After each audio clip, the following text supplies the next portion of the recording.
بسم اللہ الرحمن الرحیم صلی اللہ تعالی علی حبیبہ محمد وآلہ وسلم۔ الا ان اولیاء اللہ لا خوف علیہم ولا هم یحزنون۔ سلسلہ عظیمیہ کے امام بانی سید محمد عظیم المعروف حضور قلندر بابا اولیاء رحمۃ اللہ علیہ نے اپنے محبوب شاگرد خواجہ شمس الدین عظیمی کو کتاب تذکرہ غوثیہ، جو کہ حضرت غوث علی شاہ قلندر رحمۃ اللہ علیہ کے ملفوظات ہیں، اس میں سے ایک واقعہ سنایا کہ حضرت غوث علی شاہ سے کسی نے سوال کیا کہ جب تقدیر الہی میں جو لکھا ہے وہ بدل نہیں سکتا تو پھر پیر و مرشد یا استاد کی کیا ضرورت ہے؟ قلندر بابا اولیاء نے فرمایا، ایک مرتبہ کسی پیر صاحب کے دوست کا انتقال ہو گیا۔ کچھ عرصے بعد انہیں دوست کے بچوں کا خیال آیا کہ ان سے ملنے جانا چاہیے کہ کس حال میں ہیں۔ پیر صاحب اس آدمی کے چھوٹے بیٹے کے پاس گئے۔ وہ بہت گرم جوشی سے ملا اور اپنے گھر لے گیا۔ گھر میں غربت و تنگ دستی تھی۔ خیر، پیر صاحب نے وہاں قیام کیا اور رات کو لڑکے سے پوچھا، تم کیا کام کرتے ہو؟ اس نے جواب دیا کہ والد صاحب نے بہت سمجھایا تھا کہ پڑھ لکھ لو، لیکن میں نے ان کی بات پر توجہ نہیں دی، بلکہ برے دوستوں کی صحبت میں وقت گزارتا رہا۔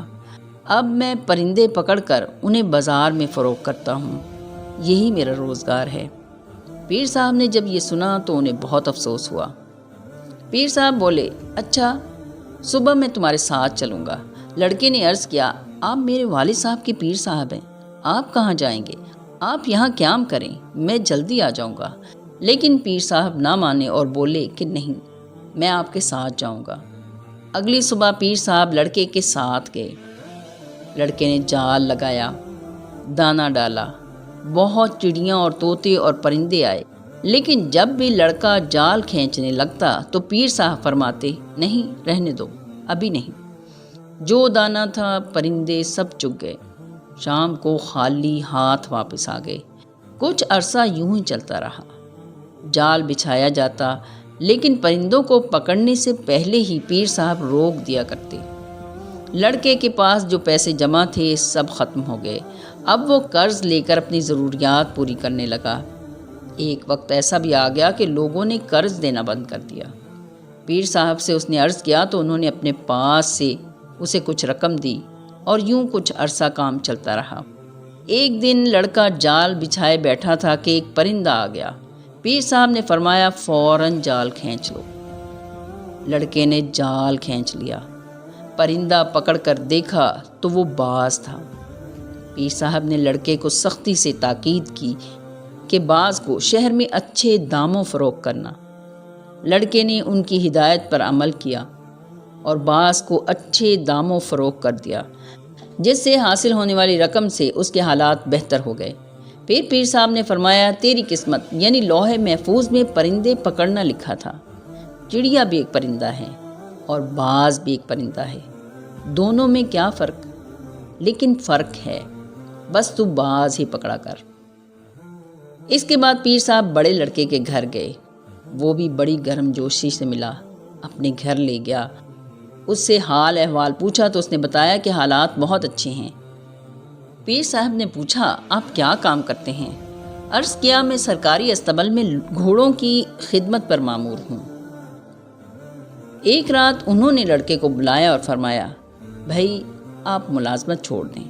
لڑکے نے عرض کیا، پھر کیا کروں گا؟ اور پھر دل میں سوچا کہ والد کے پیر صاحب ہیں، ان کے ادب کی خاطر اس نے استعفیٰ دے دیا۔ لوگوں نے کہا، خوب ترقی ہوئی ہے، سرکاری ملازمت چھوڑنا تو بے وقوفی ہے۔ لڑکے نے لوگوں کی بات پر دھیان نہیں دیا اور پیر صاحب کے کہنے کے مطابق عمل کیا۔ ایک دن انہوں نے فرمایا، دلہن کو بلاؤ۔ دلہن کے زیورات لے کر حکم دیا کہ انہیں بیچ کر اس سے اعلیٰ نسل کے گھوڑے کا بچہ خرید کر لاؤ۔ لڑکا بازار گیا اور گھوڑے کا بچہ خرید کر لایا۔ پیر صاحب نے کہا، اب اس کی خوب خدمت کرو۔ لڑکے نے گھوڑے کے بچے کو خوب کھلایا پلایا۔ گھوڑا اچھا خاصا صحت مند جوان ہو گیا۔ پھر انہوں نے فرمایا اب اسے بازار لے جا کر اچھے داموں فروخت کر دو۔ گھوڑا اچھے داموں فروخت ہو گیا۔ پیر صاحب نے فرمایا اس رقم سے مزید 2 یا 3 گھوڑے آ جائیں گے، خرید لو۔ اس طرح ان سب کی خدمت کرو اور پھر فروخت کر دو۔ لڑکے نے ایسا ہی کیا۔